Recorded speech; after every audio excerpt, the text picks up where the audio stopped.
مجھے یاد ہے جب ہم نئے نئے پاکستان آئے تھے، سن 1948 کی بات ہے، تو اس وقت لوگوں کے اندر جو جذبہ تھا، عوام کے اندر اپنے ملک کو بنانے کا، اپنے ملک کے لیے اپنے جان و مال قربان کرنے کا جو جذبہ تھا، اس کا ایک ادنا سا نمونہ میں آپ کو ذکر کرتا ہوں۔ میں اپنے میرے والد ماجد رحمۃ اللہ علیہ فرماتے تھے کہ میں ایک دکان پر گیا، جاننے والے تھے، جوتا خریدنا تھا، جوتا یا کوئی ایسی چیز خریدنی تھی، خریدنے کے لیے گئے تو چونکہ والد صاحب رحمۃ اللہ علیہ کو وہ جانتے تھے، تو ان کے جو تاجر تھے ان کے قریب بیٹھے ہوئے ایک شخص نے کہا کہ بھائی ان کو ایسا کریں کہ ان کو بغیر رسید کے دے دیں اور فروخت کر دیں تاکہ اس پر سیلز ٹیکس نہ لگے۔ سیلز ٹیکس لگتا تھا اس زمانے میں، وہ نہ لگے۔ تو دکاندار نے کہا کہ بھائی میں اپنی قیمت چھوڑ سکتا ہوں، یہ سیلز ٹیکس نہیں چھوڑ سکتا، کیونکہ یہ میری حکومت کا حق ہے اور وہ اپنی حکومت ہے، ہمارا ملک ہے، لہذا وہ ٹیکس میں چھوڑ نہیں سکتا، میں اپنا جو حق ہے وہ چھوڑ سکتا ہوں۔ یہ جذبہ تھا عام مسلمانوں کے اندر۔ ہم اس زمانے میں جب پاکستان ہجرت کر کے آئے تھے تو جس فلیٹ کے اندر ہمارا قیام تھا اس کے اوپر ایک سندھی صنعت کار رہتے تھے، نیچے ایک پٹھان فوج کے ملازم رہتے تھے، دائیں طرف ایک بلوچی تھے وہ رہتے تھے، لیکن اس طرح شیر و شکر تھے، اس طرح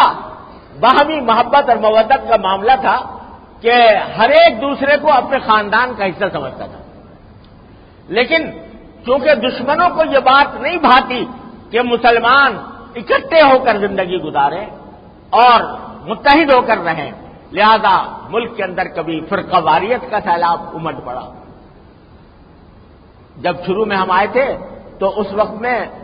یہ دیوبندی، بریلوی، اہل حدیث، شیعہ، یہ اس قسم کے فرقوں کا کوئی سب مل کے کام کر رہے تھے پاکستان کے لیے، لیکن دشمنوں کو پاکستان کا ترقی کرنا ان کی آنکھ میں ہمیشہ کھٹکتا ہے، اور خاص طور سے پاکستان کے ان کی نگاہ میں، ہمارے دشمنوں کی نگاہ میں پاکستان کے دو جرم ہیں جو ان کے نزدیک قابل معافی نہیں ہے۔ ایک یہ کہ پاکستان اسلام کے نام پر بنا اور اسلام کے نام پر وجود میں آیا، ایک جرم ان کے نزدیک یہ ہے پاکستان کا،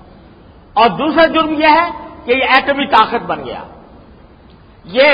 دو جرم پاکستان کے قابل معافی نہیں ہے، لہذا انہوں نے طرح طرح کے سازشیں کر کے ہمارے درمیان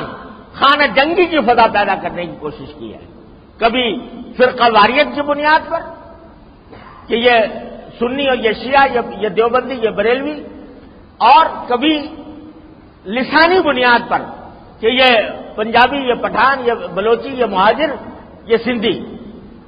اور کبھی اس نام پر کہ لوگوں کو یہ کہہ کر ابھار دیا کہ چونکہ ملک میں غیر اسلامی حرکتیں بہت زیادہ ہو رہی ہیں لہذا یہ ملک اسلامی ہی نہیں ہے اور اس کی حکومت اور اس کی فوج کافر اور مرتد ہے،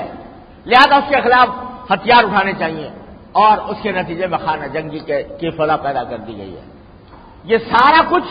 در حقیقت دشمنوں کے ایجنڈے سے ہو رہا ہے، دشمنوں کے ایجنڈے پر ہو رہا ہے۔